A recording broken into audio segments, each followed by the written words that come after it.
मस्जिद कमेटी से तो बात किया रात में 2 बजे। बात करके हाँ मैं कुछ नहीं जानता बात करना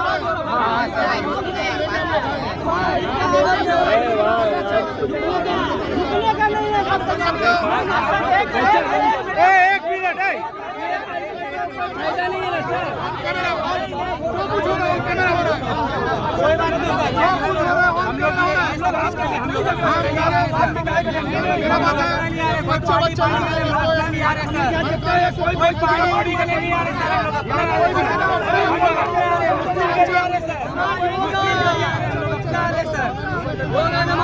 पार्टी के लिए नहीं आ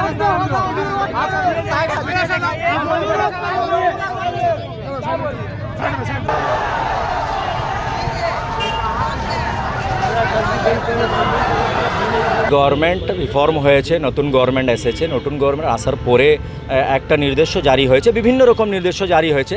তার মধ্যে এটা একটা নির্দেশ ছিল, তার মধ্যে কি কোনো রিলিজিয়াস প্র্যাকটিস রাস্তা উপরে হবে না, রাস্তা ব্লক করে হবে না, কোনো রিলিজিয়াস প্র্যাকটিস মানে যাই হিন্দু ভাই হোক বা মুসলিম ভাই হোক। তো এখন কোনো পূজার সময় চলছে না, কিন্তু আমাদের ফ্রাইডে প্রেয়ার রাস্তা উপরে হয়। মসজিদে এত বড় পপুলেশন আছে, মসজিদ কম আছে, এই জন্য রাস্তা উপরে হয়। তাদের জন্য আজকে ফার্স্ট ফ্রাইডে ছিল, এই জন্য পুলিশ পার্সোনাল একটু এটা করছিল কি এটা রাস্তা উপরে জানা না হয়, যে ওনাদেরকে একটা নির্দেশ ছিল। তার মধ্যে মসজিদ কমিটি আর এখানে যে সাধারণ মানুষ ভালো সবাই এটা কোঅপারেট করেছে। তার মধ্যে যে লোক অ্যাওয়্যার ছিল না ভালোভাবে, তার জন্যে একটু তর্ক বিতর্কর ব্যাপার হয়েছে। কেনা আমরা রাস্তা উপরে দিনগত দিন পড়তে আসছি, আজকে আমি পড়বো না কেন, এটা নিয়ে কিছু একটু তর্ক বিতর্ক হয়েছে। কোনো গণ্ডগোল হয়নি, সব ভালোভাবে পিসফুলিভাবে হয়ে গেছে। গভর্নমেন্ট যা নির্দেশ দিয়েছে অবশ্যই ওটা ল অ্যান্ড অর্ডারকে মেনে দিয়েছে, আর ল অ্যান্ড অর্ডার করে ভালো করে দিয়েছে।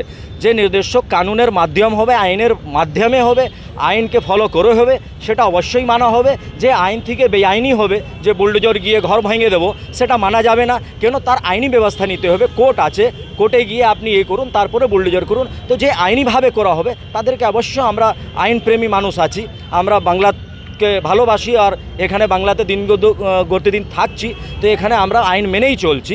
তো যে আইন মধ্যে হবে সেটা আমরা মানব, যে বেআইনি হবে তাদের এগেন্স্টে আমরা গভর্নমেন্টকে ডিপোজিশন দেবো, যা আমাদের গভর্নমেন্ট সঙ্গে আইনিভাবে করতে হবে সেটা আমরা করব।